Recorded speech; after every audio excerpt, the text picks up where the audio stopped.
I want to ask you something that is going to sound completely insane, and by the time this video ends, I am going to prove to you that it is not. What if silver, sitting close to $58 an ounce, after running all the way up toward $120 and then getting cut down hard, is still one of the cheapest assets on the entire planet right now? I know exactly how that sounds. Everyone watching just lived through a silver price that went vertical and then fell back sharply, and the natural reaction is to assume the cheap days are over and the opportunity already passed. But that reaction is based on one single number, the price in dollars. And the price in dollars is one of the most misleading numbers in all of finance because it completely ignores the one thing that has been happening quietly in the background for over 50 years, the steady loss of value in the dollar you are using to measure it. So in this video, I am not going to show you silver's price. I am going to show you silver's actual value measured against three things that matter far more than a dollar figure: the total money supply, the stock market, and gold itself. Three completely separate yardsticks, three independent measurements, and every single one is going to point to the same conclusion that silver right now is not just cheap, it is historically almost absurdly undervalued, with a gap to its old highs that is not measured in small percentages, it is measured in multiples.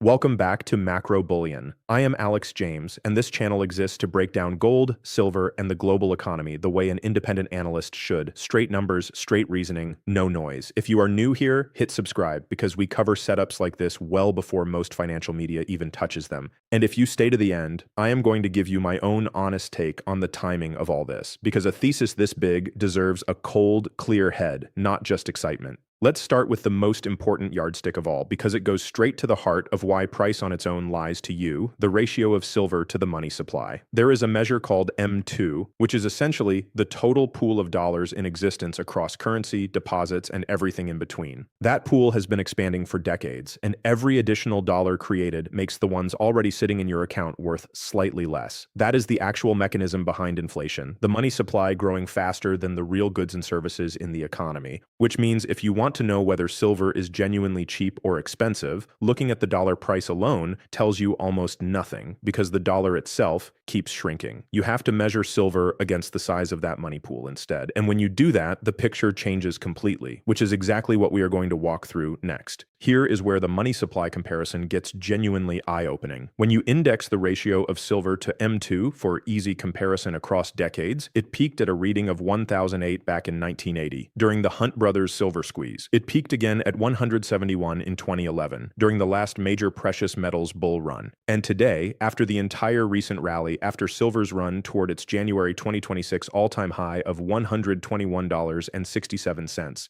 and after the sharp pullback that followed, that same ratio sits at roughly 77 against a previous peak of over 1,000. Let that number sit for a second because it means that relative to the actual amount of money circulating through the system today, silver is nowhere close to its historical highs. It is sitting at a small fraction of where it has traded before. If silver were simply to climb back to its 1980 level against the money supply from where it is right now, it would need to rise somewhere in the range of 13 times. And here is the part that makes this even more significant. That 1980 comparison likely understates the real potential, because the total mountain of debt and the total ocean of money circulating through the global system today is far larger than it was in 1980, which means if silver ever did revisit or exceed that old extreme, the dollar level this cycle could reach is not lower than 1980's peak. It could be considerably higher. Now let's move to the second yardstick because it exposes a completely different kind of undervaluation, silver measured against the stock market. Precious metals and equities have a long, well-documented seesaw relationship. Capital flows into stocks for years at a time, investors fall in love with paper assets, and metals get ignored and left for dead. Then the cycle reverses, the stock mania exhausts itself, and enormous amounts of capital rotate out of equities and into metals instead. These rotations are not short-lived events. They typically play out over a decade or more in each direction. The ratio of silver to the S&P 500 tells you roughly where you sit inside that rotation, and this chart tells the same extreme story as the money supply comparison. That ratio hit 2007 at its 1980 peak, then 181 in 2011, and today it sits around 37 against a historical peak north of 2000. That tells you silver is more forgotten, more unloved relative to stocks right now than at almost any point in modern financial history. This matters enormously at this specific moment because today's stock market is not cheap by any historical measure. Broad valuation gauges, including the ratio of total market value to the size of the economy and long-term price to earnings measures, are sitting at levels that have historically only appeared near the peaks of the largest bubbles on record. So you have one of the most stretched equity markets in history sitting on one side of that seesaw and silver sitting near historic lows relative to stocks on the other side.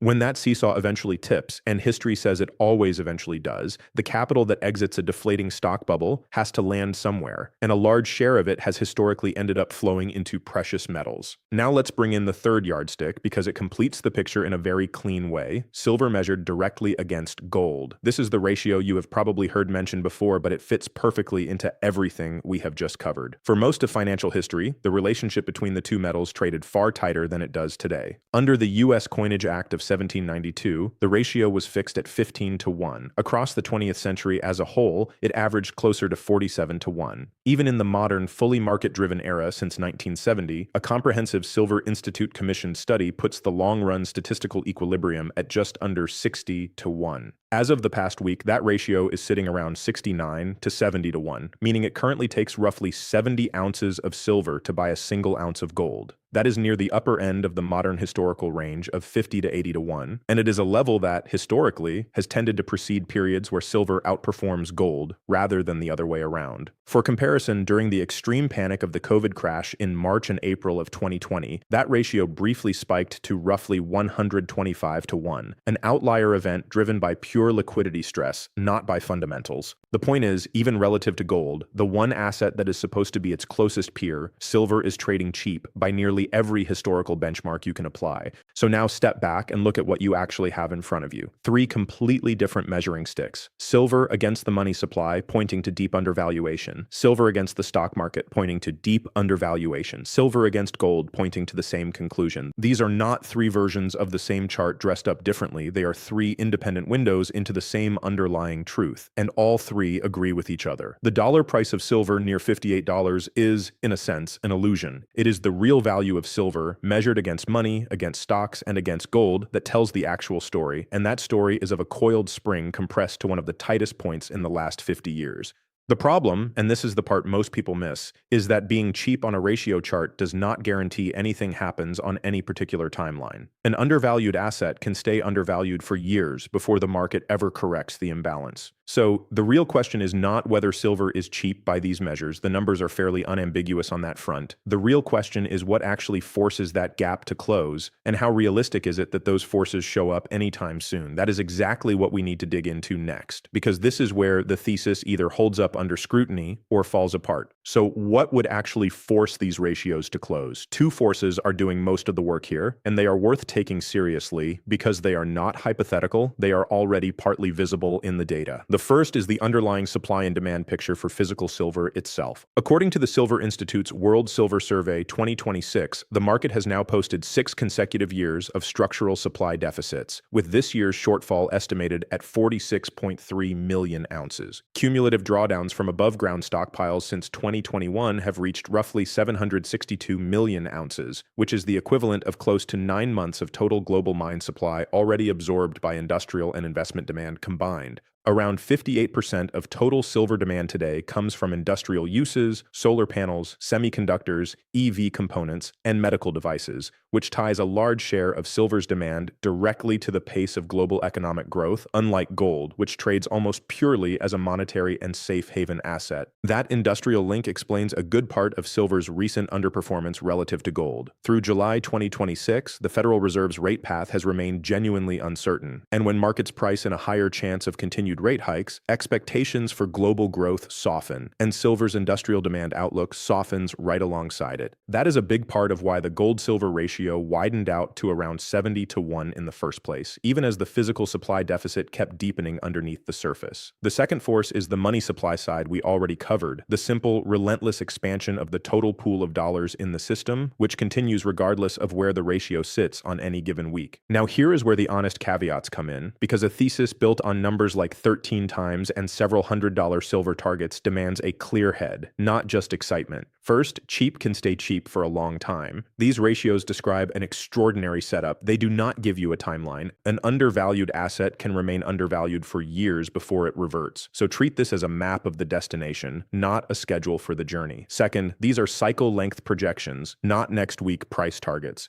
A move of this size typically plays out over the full length of a multi-year bull market, with sharp corrections along the way, including pullbacks as brutal as the one silver just went through, from just under $122 down toward the high $50 range. Do not mistake a decade-long thesis for a short-term trade. And third, the ratio's reverting depends on real catalysts actually unfolding, not just existing on a chart. The stock market's extreme valuation has to eventually correct. The money supply has to keep expanding at a meaningful pace. Both of those trends look highly likely based on current data, but likely is not the same as certain, and markets have a long track record of staying irrational for far longer than logic suggests they should. Now let's put this all together with the actual numbers on the table today. Silver is trading around $58 an ounce, gold is trading in the $4,000 to $4,100 range, and the gold-silver ratio sits at roughly 69 to 70 to 1, well above the long-run statistical average of just under 60 to 1. On the institutional forecasting side, JP Morgan's 2026 base case for silver stands at $81 an ounce, and the LBMA's 2026 analyst consensus sits at $79.57.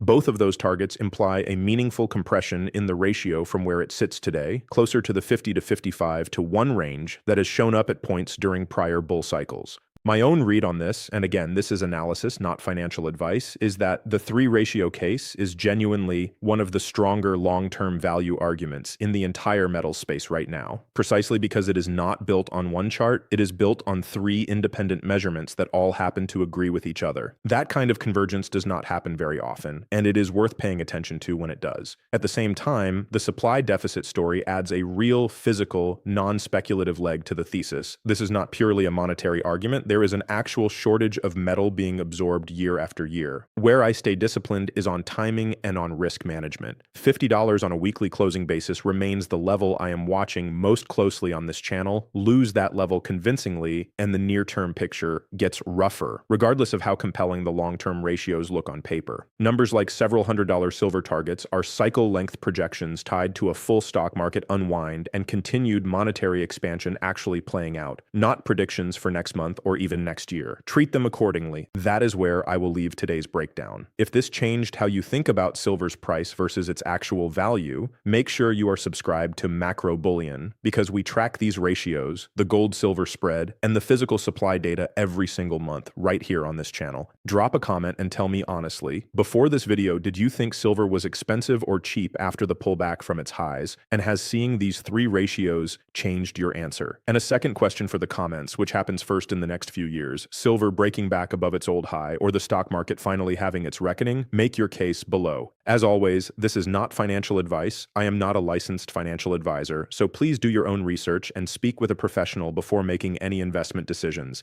and never hold a position that one volatile month could force you out of. I will see you in the next one.